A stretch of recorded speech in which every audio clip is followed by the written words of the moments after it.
আসসালামু আলাইকুম প্রিয় সম্মানিত সুধী, আপনারা অনেকে আছেন সেতী রোগে আক্রান্ত। অলরেডি আমরা কয়েকটি ভিডিওতে আলোচনা করছি যে সেতী রোগ কি, সেতী রোগ কেন হয়। আজকের এই ভিডিওতে সেতী রোগের কিছু ঘরোয়া চিকিৎসা পদ্ধতি নিয়ে আলোচনা করব, যে উপায় অবলম্বন করে আপনি সেতী রোগ থেকে স্থায়ীভাবে সমাধান লাভ করতে পারবেন। এমনই কিছু তথ্য শেয়ার করব ইনশাআল্লাহ। দেখুন, সেতী রোগ আমাদের চামড়ার উপরে হওয়া কিছু কিছু সাদা সাদা স্পট থাকে, কখনো হাতের আঙ্গুলে, কারো পায়ে, কারো ঠোঁটে, কারো ভুরুতে, বিভিন্ন অংশে সাদা সাদা স্পট পড়ে। মেডিকেলের ভাষায় বলা হয় ভিলিটিগো। আমাদের ত্বকে থাকা এক ধরনের হরমোন মেলাটোনিন, যা ত্বকের রঙকে ধরে রাখতে সাহায্য করে। এখন যদি কারো ত্বকের মেলানোসাইট নষ্ট হয়ে যায়, সেক্ষেত্রে ত্বকে লাল, সাদা, কালো বিভিন্ন ধরনের স্পট পড়ে, যেটাকে বলা হয় ভিলিটিগো বা সেতী রোগ। ঘরোয়া সমাধান কি? যদি আপনার খাতা কলম না থাকে, এখনই খাতা কলম সংগ্রহ করে নিতে পারেন, অথবা আপনি চাইলে ভিডিওটি শেয়ার করে আপনার টাইমলাইনে রেখে দিতে পারেন। নাম্বার 1, আখরোট নিয়মিতভাবে খেতে পারেন। কাঁচা পেঁপে বা পাকা পেঁপে আপনি নিয়মিতভাবে খান।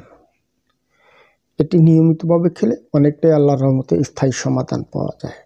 কিংবা আপনি চাইলে পাকা পেঁপের ছালটা, যে জায়গাটায় সাদা সাদা স্পট আছে, সকালে একবার রাতে একবার কিছু সময় মাসাজ করে লাগিয়ে রাখতে পারেন। 15 থেকে 20 মিনিট পর আপনি ধুয়ে ফেললেন। এভাবে নিয়মিতভাবে কয়েকদিন করলেও সেতী রোগ থেকে মুক্তি পাওয়া যায়। নাম্বার 2, হলুদের গুঁড়া, সরষের তেল মিক্স করে একটা পেস্ট তৈরি করুন। প্রতিদিন সকালে একবার লাগান, রাতে একবার লাগান।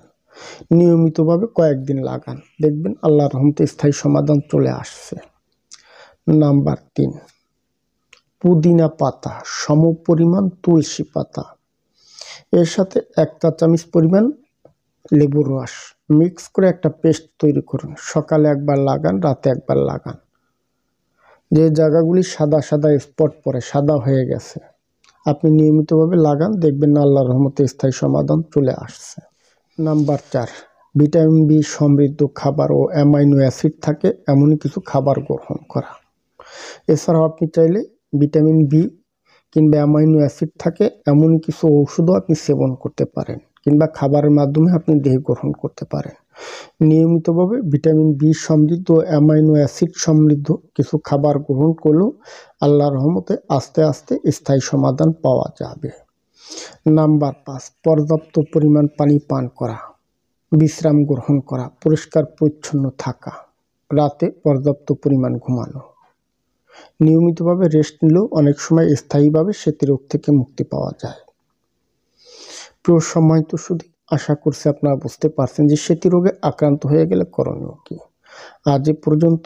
যদি আমার ভিডিওটি দেখে ভালো লেগে থাকে তাহলে সাবস্ক্রাইব করে দিবেন, সে সাথে লাইক কমেন্ট শেয়ার করে দিবেন। ধন্যবাদ, ভালো থাকবেন সবাই।